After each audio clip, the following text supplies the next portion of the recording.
Jamaah tabligh adalah akidah yang benar, harus tahu. Jamaah tabligh itu tidak berbeda dengan kita di dalam urusan keimanan dan akidah. Dan saya punya guru jamaah tabligh rata-rata. Tapi ada sisi lain, lihat ada orang menganggap picik kepada jamaah tabligh, itu salah. Memang ada satu kemiripan bajunya. Bajunya sunnah, jamaah tabligh berjenggot, itu sunnah. Memang ada orang suka mencaci maki pakai jenggot ya. Hati-hati, jangan dong, dasar jenggot, si celana cingkrang. Hati-hati, celana cingkrang itu yang benar. Jadi termasuk jamaah tabligh memang termasuk berusaha untuk mengamalkan sunnah Nabi, termasuk dari syakal bentuknya.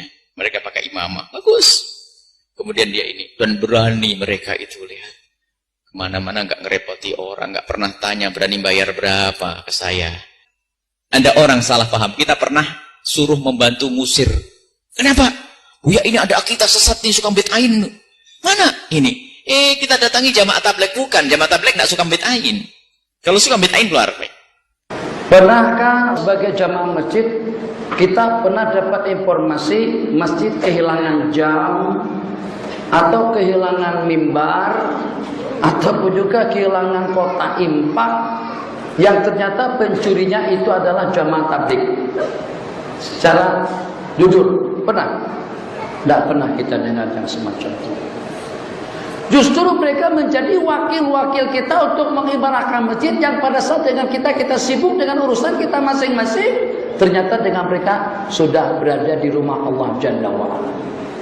Mereka sudah menjadi wakil kepada kita untuk mengimarahkan rumah Allah Jalla wa'ala.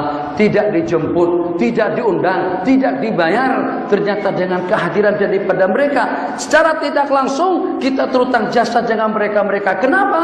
Sebab mereka yang turun ke dusun-dusun, mereka yang berkempen atau yang berdakwah kepada orang-orang di pelosok, di pedalaman. Tutu guru tidak ada. Secara jujur, bukan kiai pondok, bukan pensyarah, bukan profesor, bukan dekan, bukan juga rektor yang pergi ke kampung-kampung dan ke desa-desa untuk mengajak orang ramai kembali kepada Allah Jalla wa'ala.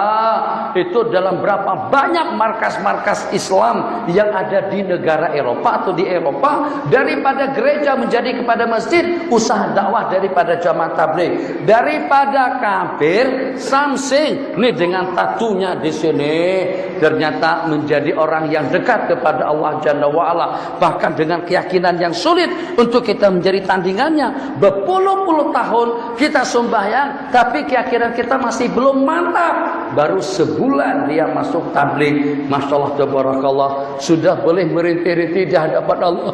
Ya Rahman Rahim, Ya Hayyu Ya Qayyum. Setetes air mata yang menetes daripada mata mereka tadi itu mampu untuk membackup kawasan kita daripada bala dan juga daripada malapetaka. Kenapa IJK? Kenapa masjid? Kenapa surau bersikap seperti itu dengan mereka? Mereka tidak meminta duit kita, tidak meminta kekayaan kita, tidak meminta dihormati, hanya ingin membanyakkan pahala kita pada waktu kita berjamaah, hanya ingin membanyakkan jamaah kita di waktu kita sembahyang. Setahu saya teman-teman di jamaah tabligh itu tidak memiliki kekeliruan yang signifikan. Artinya apa yang mereka lakukan positif saja. Mengetuk rumah orang untuk mengajak ke masjid itu hal yang biasa. Itu tidak ada pelanggaran di situ. Bahkan Abu Hurairah radhiyallahu anhu ya, dan Abdullah bin Umar mengerjakan itu.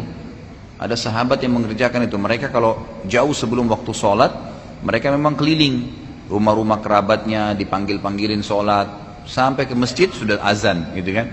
Tujuannya ya dalam kisah ini dikatakan atau dalam riwayat ini dikatakan agar langkah kaki mereka lebih banyak dan pahala mengajak orang sholat juga lebih banyak. Itu nggak ada masalah, positif saja itu berdakwah, gitu kan. Satu sisi itu masih positif. Kemudian mengajak orang ke masjid, berkumpul, menghadiri pengajian, itu juga masih positif, halaqal ilm, gitu kan. Kemudian juga keluar berdakwah di jalan Allah Subhanahu wa taala. Kalau niatnya berdakwah, itu juga masih hal-hal yang biasa saja. Allah Subhanahu wa taala memang menyuruh kita menyampaikan dakwah ini.